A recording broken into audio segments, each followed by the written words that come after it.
গরমে তো সবার নাজেহাল অবস্থা। এই প্রচণ্ড গরমে দুপুরবেলায় যদি টক মিষ্টি ঠান্ডা ঠান্ডা এক গ্লাস শরবত হয় তাহলে তার কথাই নেই। আসসালামু আলাইকুম everyone, welcome to Khadija's kitchen. আমি আজকে হাজির হলাম কাঁচা আমের শরবত নিয়ে। চলুন আর কথা না বাড়িয়ে মূল রেসিপিতে চলে যাচ্ছি। কাঁচা আমের শরবত করার জন্য আমি মিডিয়াম সাইজের 3টা আম নিয়ে নিয়েছি। আমগুলোকে আমি ভালো করে পরিষ্কার করে ধুয়ে নিয়েছি। এবার আমগুলোকে আমি সিদ্ধ করে নেব। সেজন্য একটা প্যানে আমি পরিমাণ মতো পানি দিয়ে আমগুলোকে সিদ্ধ করে নিচ্ছি। আমগুলোকে আমি 15 থেকে 20 মিনিট সিদ্ধ করে নেব। 15 থেকে 20 মিনিটের মধ্যে আমার আমগুলো সিদ্ধ হয়ে গিয়েছে। এবার আমগুলোকে আমি উঠিয়ে নেব। অপেক্ষা করব আমগুলো ঠান্ডা হওয়া পর্যন্ত। আমগুলো যখন ঠান্ডা হয়ে যাবে, এবার আমি আমগুলো থেকে খোসাটা ছাড়িয়ে নেব। হালকা করে টান দিলেই কিন্তু আমের খোসাটা ইজিলি চলে আসতেছে। আমার কাছে এভাবে ইজি লেগেছে, আমি সেজন্য আমের খোসা সহই কিন্তু সিদ্ধ করে নিয়েছি। আপনারা চাইলে আগে থেকে খোসা ছাড়িয়ে টুকরো করে আমগুলোকে সিদ্ধ করে নিতে পারেন। এবার আমি আমগুলোকে আটি থেকে আলাদা করে নিচ্ছি। আমগুলো আটি থেকে আলাদা করে আটিটাকে আমি ফেলে দেব। আমি সবগুলো আমের থেকে আটিগুলো আলাদা করে নিয়েছি।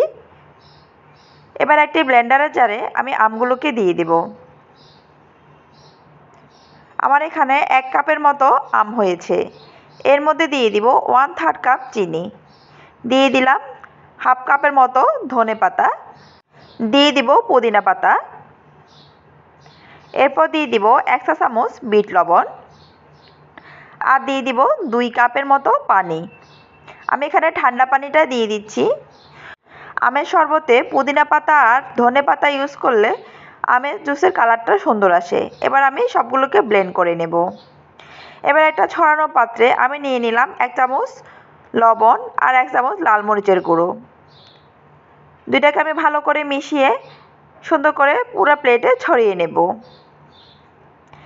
এবার যে গ্লাসটাতে আমরা আমের জুসটা সার্ভ করব সেই গ্লাসটা নিয়ে নেব এবং 1 টুকরা লেবু দিয়ে গ্লাসের পুরো কিনারাটা আমি লেবু দিয়ে ঘষে নেব।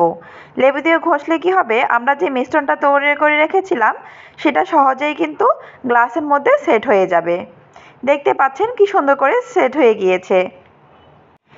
আমার জুসটা রেডি হয়ে গিয়েছে এবং ডেকোরেটটাও রেডি হয়ে গিয়েছে। এবার আমি জুসটা সার্ভ করে দেব। আমি গ্লাসে জুসগুলোকে ঢেলে নিচ্ছি। আপনারা চাইলে এখানে বরফ কুচিটাও ইউজ করতে পারেন। আমার যেহেতু বাচ্চারা খাবে সেজন্য আমি আর বরফ কুচিটা ইউজ করলাম না। আমি খুব সহজভাবে আপনাদেরকে রেসিপিটা শেয়ার করার চেষ্টা করেছি। আশা করছি আপনাদের ভালো লেগেছে আর সহজও লেগেছে।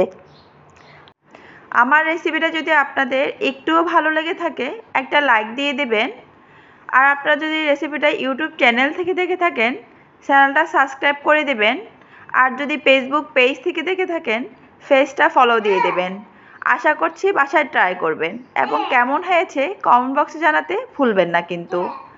আপনাদের সুন্দর সুন্দর কমেন্ট আমাকে পরবর্তী ভিডিও করার জন্য উৎসাহ যোগায়। সবাই ভালো থাকবেন, সুস্থ থাকবেন, খাদিজাস কিচেনের সাথেই থাকবেন।